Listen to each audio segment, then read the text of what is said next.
Salam sejahtera Bapak Ibu Saudara-saudara yang dikasihi oleh Tuhan Yesus Kristus. Marilah bersama-sama kita merenungkan sabda Tuhan yang akan kita dasarkan dari Roma pasalnya yang ke-8 ayat 6 dan 7. Firman Tuhan demikian. Karena keinginan daging adalah maut, tetapi keinginan roh adalah hidup dan damai sejahtera.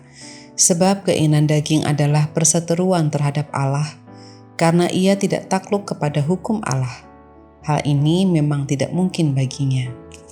Saudara-saudara yang dikasihi Tuhan, dalam Roma 8, Paulus berbicara tentang hidup di dalam roh Allah.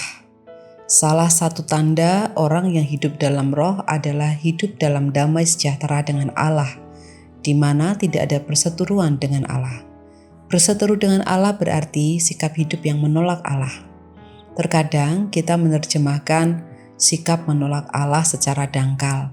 Orang cenderung mengartikan menolak Allah berarti ia menolak untuk mengikuti Kristus, atau secara dangkal diartikan sebagai orang yang bukan Kristen.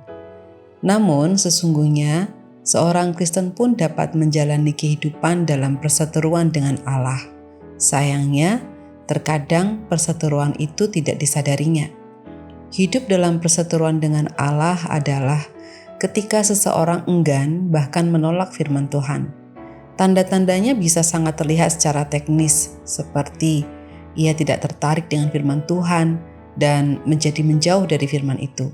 Salah satu contoh dalam Alkitab adalah sebuah peristiwa yang menunjukkan sikap perseteruan dengan Allah ketika seorang pemuda bernama Eutikus merasa bosan. Lalu ia enggan mendengarkan firman Tuhan yang dipercakapkan oleh Paulus dan saudara-saudara seiman. Kisah ini dituturkan di dalam Kisah Para Rasul. Karena bosan dan mengantuk, maka Eutikus kemudian menepi, sebab Paulus berbicara tentang firman Tuhan terlalu lama. Ia menolak untuk mendengar dengan menjauh dari kumpulan itu, lalu ia tertidur. Saudara, apa yang terjadi pada Eutikus ini juga dapat terjadi pada kita saat kita mendengarkan firman. Firman Tuhan yang kita peroleh melalui khotbah, melalui renungan, pemahaman Alkitab, atau lainnya dapat dipengaruhi oleh banyak faktor agar firman tersebut dapat menjadi berkat bagi kita. Setidaknya ada dua faktor, yaitu faktor eksternal dan internal. Faktor eksternal adalah segala sesuatu dari luar diri kita, seperti bagaimana firman itu disampaikan, teknis dan gaya penyampaiannya, isi firmannya, suasana yang mendukung atau tidak, sarana prasarana, atau daya konsentrasi seseorang. Semua itu adalah segala sesuatu di luar diri kita yang dapat menolong atau menghambat kita dalam mendengar firman Tuhan.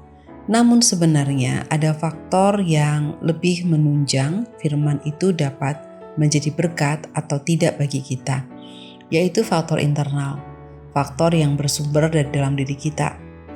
Jika kita memiliki kerinduan yang besar untuk menerima firman, maka tentu firman itu akan menjadi berkat bagi kita. Siapapun yang menyampaikan, bagaimanapun firman itu disampaikan dan apapun isinya. Ketika kita rindu untuk mendengar firman, maka kita akan mengarahkan hati untuk mendengarnya. Kita akan mempersiapkan diri sebaik mungkin, akan berusaha untuk fokus dan mencermati setiap kata yang disampaikan. Sehingga melalui itu semua, kita dapat merasakan sapaan Tuhan melalui firman. Sikap seperti inilah yang menunjukkan damai sejahtera dengan Allah. Sebaliknya, menolak firman, enggan mendengarkannya, tidak memperhatikan firman saat dibacakan, atau sibuk dengan diri sendiri saat firman diperdengarkan, ini adalah bentuk-bentuk kecil dari perseteruan dengan Allah. Sayangnya, benih-benih kecil ini seringkali tidak kita sadari. Oleh karena itu, melalui Paulus saat ini, kita diingatkan agar sungguh-sungguh hidup dalam roh Allah dan menolak keinginan daging. Sebab roh Allah adalah damai sejahtera, sedangkan keinginan daging adalah perseteruan dengan Allah. Bapak, Ibu, Saudara yang dikasihi Tuhan, mari bersama-sama kita bersatu di dalam doa. Allah Bapa kami yang Maha Kasih, kami mengucapkan syukur untuk kasih setia-Mu kepada kami. Saat ini kami berdoa bagi saudara-saudara kami yang sedang memerlukan pemulihan oleh karena kelemahan tubuh yang mereka derita.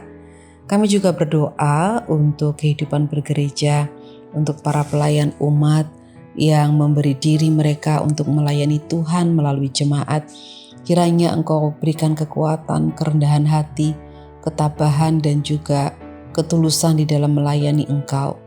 Kami juga berdoa bagi kondisi kedamaian dunia, para korban perang ataupun saudara-saudara kami yang mungkin sampai dengan saat ini belum dapat kembali ke rumah mereka masing-masing karena terjebak kondisi peperangan di sana. Kiranya Engkau berkati sehingga perang ini dapat segera berlalu dan kondisi kehidupan kami lebih baik lagi. Ya Bapa, inilah segala doa kami. Kiranya terjadi Tuhan apa yang menurut kehendak-Mu baik bagi kami semua. Dalam Tuhan kami Yesus Kristus kami berdoa. Amin.